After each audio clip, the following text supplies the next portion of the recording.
Guys මම සනුෂ් රෝදලගේ intro YouTube channel එකට සාදරයෙන් පිළිගන්නවා. මම අද කතා කරන්නේ for statement එක ගැන. for කියලා කියන්නේ repetition statement එකක්මයි. ඉතින් අපි බලමු කොහොමද අපේ program එක ලියාගන්නේ කියලා. මම සුපුරුදු විදිහටම integer type එකේ x කියලා variable එකක් හදනවා.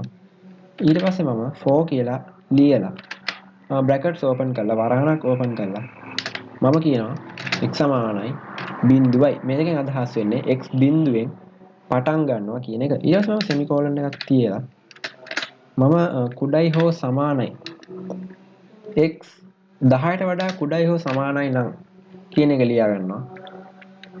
ඊට පස්සේ semicolon එකක් තියලා මම ලියනවා අපේ post modification එක x++ මේකෙදි කියවෙන්නේ x ට එකක් එකතු කර කර යන්න කියලා. ඉතින් ඒක මම කලින් වීඩියෝ එකකදී කතා කරා. ඉතින් මේ for statement එක ලියලා මම අපේ loop එක ඇතුළට යනවා. brace open කරලා මම කියනවා print කරන්න කියලා අපේ x ගේ value එක. මෙතන x ගේ value එක නැතුව ඔයාලට ඕනනම් ඕනම statement එකක් වුණත් print කරගන්න පුළුවන්. ඉතින් මම මේක පැහැදිලි වෙන්න ඒ වගේම අපේ වීඩියෝ එකත් ගොඩක් දික් වෙනවා ගොඩක් ලොකු program එකක් ලියාගත්තොත් මම ඒක නිසා තමයි මේ විදිහ පොඩි එකකින් මේක පැහැදිලි කරන්නේ. ඉතින් තේරුම් ගන්න මේක for statement එක තේරුම් ගන්න මම මේ කියලා දෙන එකෙන් හොඳටම අවස්ථාව තියෙනවා. හරි print වුණා බිඳුවේ ඉඳන් 10ට. මම තව ටිකක් පැහැදිලි වෙන්න new line එකකට යන්න.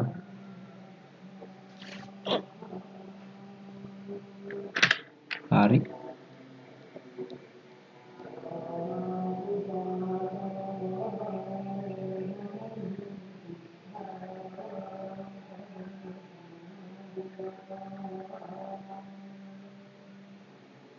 හරි program execute වුණා. බිඳුවේ ඉඳන් 10ට print වෙලා තිනවා x ගේ value එක. අපි බලමු මෙතනදී මොකද්ද වෙන්නේ කියලා. integer type එක x කියලා variable එකක් තියෙනවා. ඊට පස්සේ එයා මෙතනට execute වෙලා මෙතනදී කියනවා x බිඳුවෙන් පටන් ගන්න කියලා. පළවෙනි පාර x ට කිසිම value එකක් දීලා නැහැ. ඒක නිසා මෙයා x බිඳුවෙන් පටන්ගෙන check කරනවා x ගේ දැන් තියෙන value එක බිඳුව 10ට වඩා අඩුයිද කියලා. එහෙම නැත්නම් 10ට සමානයිද කියලා. ඉතින් මෙතන මේක හරි. බිඳුව කියන්නේ 10ට වඩා අඩු සංඛ්‍යාවක්. මේක මෙතන true වෙනවා. ඊට පස්සේ මෙතනට යනවා. post modification එක ක්‍රියාත්මක වෙනවා. ඊට පස්සේ මෙයා මෙතනට ගිහිල්ලා බිඳුව print කරනවා. මෙතනදී එකක් එකතු වෙලා තියෙන්නේ. x++ කියන එකෙන් බිඳුවර එකක් එකතු වෙනවා. ඒක තමයි මෙතනට යන්නේ. ඊට පස්සේ x කියාගේ 1යි. ඊට පස්සේ check කරනවා 10ට වඩා අඩුයිද 10ට සමානද කියලා. ඒක true වෙනවා. ඊට පස්සේ මෙතනට එනවා. එකක් එකතු කරනවා. එතන දෙකක් වෙනවා. ඉතින් ඒ විදිහට එකින් එක එකතු වෙවි අන්තිමට මෙතන 10ක් print වෙන්නේ. මොකද මම කියලා තියන්නේ කුඩායි හරි සමානයි නම් හරි කියලා. ඉතින් හදිස්සියවත් මෙතන x 10ට වඩා කුඩායි නම් කියලා විතරක් දීලා තිබුණා නම් මෙතන 9ට එනකන් විතරයි print වෙන්නේ. ඉතින් for statement එක ගැන මට කියන්න තියෙන මෙච්චරයි. වීඩියෝ එකට කැමති නම් like කරන්න. channel එක දැනටම subscribe කරලා නැත්නම් subscribe කරන්න. ඉතින් ඒ වගේම තමයි මම අලුත් playlist එකක ටෙක්නොලොජි එක ටිප්ස් දෙනවා කොහොමද අපි අමාරුවෙන් කරන දේවල් ලේසියෙන් කරගන්නේ කියලා.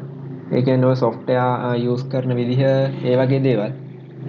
ඉතින් ඒ වීඩියෝ සීරීස් එකත් බලන්න. ඒක වෙනම lesson series එකක් කියන්නේ.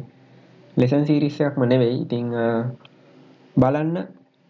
ඒ වීඩියෝස් වලට like කරන්න. අපි ඊගා වීඩියෝ එකෙන් හම්බෙමු. බොහොම ස්තුතියි.